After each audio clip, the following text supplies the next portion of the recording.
जय हिंद दोस्तों, आपका स्वागत है आपके अपने channel MSF army news and history पर। आज आपको बहुत ही दुख के साथ बताना पड़ रहा है कि उत्तर प्रदेश के अलीगढ़ जनपद के खेर विधानसभा क्षेत्र के टप्पल थाना क्षेत्र के अंतर्गत खेड़िया बुजुर्ग गांव निवासी विशाल डागर शहीद हो गए। शहीद अग्निवीर विशाल कुमार डागर लगभग 11 महीने पहले 27 अप्रैल 2024 को भारतीय सेना में भर्ती हुए थे। भर्ती होने के बाद सिख रेजिमेंटल सेंटर रामगढ़ में उनको ट्रेनिंग करने के लिए भेज दिया।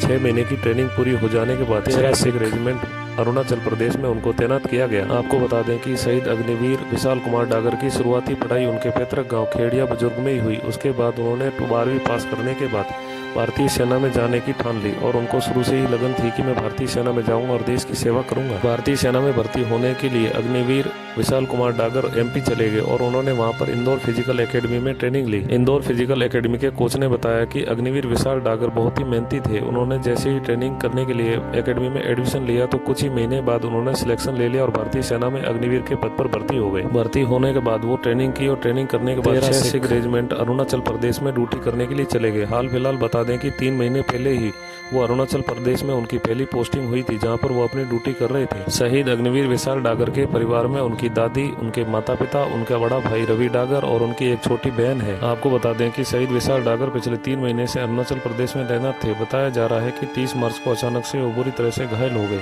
सैन्य अधिकारियों द्वारा उनके बड़े भाई रवि डागर को फोन आया और बताया गया कि वो घायल हो गए और उनको अस्पताल में भर्ती करवा दिया गया है। दूसरे दिन 31 मार्च सोमवार को दिन में करीब 3 बजे दोबारा से सैन्य अधिकारियों का कॉल आया और बताया गया कि विशाल डागर शहीद हो गए हैं। रवि डागर ने जैसे ही छोटे भाई विशाल डागर के शहीद होने की सूचना सुनी तो उनके पैरों तले जमीन खिसक गई और बुरी तरह से बेहोश होने लग गए और उन्हें चक्कर आने लग गए। जैसे ही विशाल डागर के शहीद होने की सूचना उनके परिजनों को मिली तो परिजनों का रो रो कर बुरा हाल हो रहा था और पूरे गाँव में शोक की लहर दौड़ पड़ी। शहीद विशाल कुमार डागर का पार्थिव देह शरीर अरुणाचल से सेना के हवाई जहाज से दिल्ली लाया गया और दिल्ली से भारतीय सेना के पुलों से सैन्य वाहन से पार्थिव देह शरीर को उनके पैतृक गाँव के लिए रवाना किया गया। 2 अप्रैल को शहीद विशाल डागर का पार्थिव देह शरीर फूलों से सैन्य वाहन से उनके पैतृक गांव खेड़िया बुजुर्ग पहुंचा। जैसे ही पार्थिव देह शरीर उनके पैतृक गांव पहुंचा तो आसपास से गांव से लोगों की भीड़ उमड़ पड़ी और शहीद विशाल डागर अमर रहे के नारे लगाने लगे। गांव के युवाओं ने टप्पल कट से लेकर खेड़िया बुजुर्ग गांव तक तिरंगा यात्रा निकाली और शहीद विशाल डागर अमर रहे के नारे लगाए। पार्थिव देह शरीर पैतृक गांव पहुंचने के बाद अंतिम दर्शन के लिए उनके घर के आंगन में रखा गया। अंतिम दर्शन हो जाने के बाद पार्थिव देह शरीर को गाँव के ही मोक्षधाम ले जाया गया, जहाँ पर सैन्य टुकड़ी द्वारा उन्हें गार्ड ऑफ ऑनर देकर सैन्य सम्मान के साथ अंतिम संस्कार किया गया। जिस तिरंगे में लिपट कर आए थे तिरंगा उनके परिजनों को सौंपा और वो हमेशा हमेशा के लिए पंचतत्व में विलीन हो गए। हम सलूट करते हैं, नमन करते हैं देश के ऐसे वीर जवान को जो देश की रक्षा करते करते अपने प्राण न्यौछावर कर देते हैं।